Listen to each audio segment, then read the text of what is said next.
Mushroom খেতে কার না ভালো লাগে, তাই আজকে নিয়ে এসেছি অসাধারণ স্বাদের মাশরুমের পকোড়া, যা চিকেন পকোড়ার স্বাদকেও কিন্তু একদম হার মানায়। নমস্কার বন্ধুরা, নতুন একটা রেসিপিতে আপনাদের স্বাগত জানাই। আজকের রেসিপিটি খুবই সহজ এবং খেতে খুবই টেস্টি, তাই ঝটপট বাড়িতে বানিয়ে ফেলুন।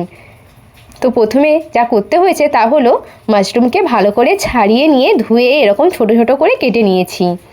এর মধ্যে দিয়ে দিচ্ছি সামান্য একটু পেঁয়াজ কুচি, তারপরে দিয়ে দিলাম 2 কোয়া মতো রসুন কুচি। দেওয়ার পর ভালো করে একটু মাখিয়ে নিতে হবে। মাখানোর পর দিয়ে দিলাম 2 টেবিল চামচ মতো কর্নফ্লাওয়ার, তারপরে দিয়ে দিলাম 2 টেবিল চামচ মতো বেসন, তারপরে দিয়ে দিলাম সামান্য একটু গোটা জিরে, তারপরে দিলাম চিলি ফ্লেক্স, আপনারা চাইলে কাঁচা লঙ্কাও দিতে পারেন। তারপরে দিলাম স্বাদ অনুযায়ী লবণ, হলুদের গুঁড়ো আর দিলাম লাল লঙ্কার গুঁড়ো। দেওয়ার পর ভালো করে চামচ দিয়ে একটু মাখিয়ে নিচ্ছি। ভালো করে একটু মাখানো হয়ে গেলে এর মধ্যে দিয়ে দিলাম একটু জিরে গুঁড়ো, একটু গরম মশলার গুঁড়ো আর দিলাম মিট মশলার গুঁড়ো। দেওয়ার পর আরে একটু ভালো করে মাখিয়ে নিতে হবে।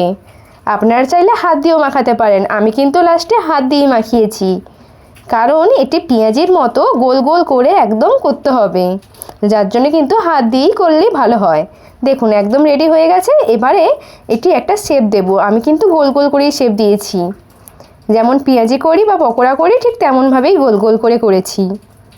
সবগুলো একে একে করে গোল গোল করে নেব, তাহলে দেখবেন তেলে ছাড়তে খুবই সুবিধা হয়। গোল গোল করা হয়ে গেছে। এবারে কড়াই বসিয়ে দিয়েছি। কড়াইতে দিয়ে দিলাম সাদা তেল।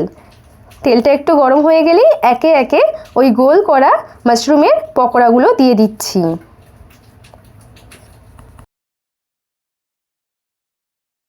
এখন ফ্লেমটা থাকবে লো টু মিডিয়াম। সবগুলো দেওয়া হয়ে গেছে।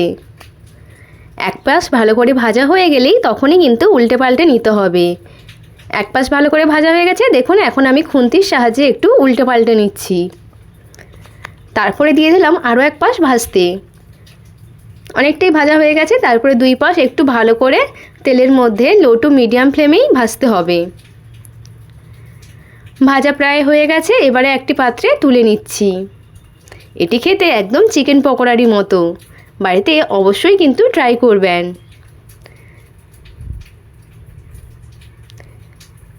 এই রকম নতুন নতুন রেসিপি পেতে অবশ্যই কিন্তু লাইক, কমেন্ট, শেয়ার এবং সাবস্ক্রাইব করতে ভুলবেন না।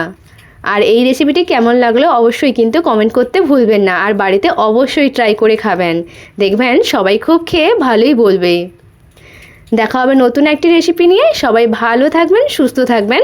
ধন্যবাদ।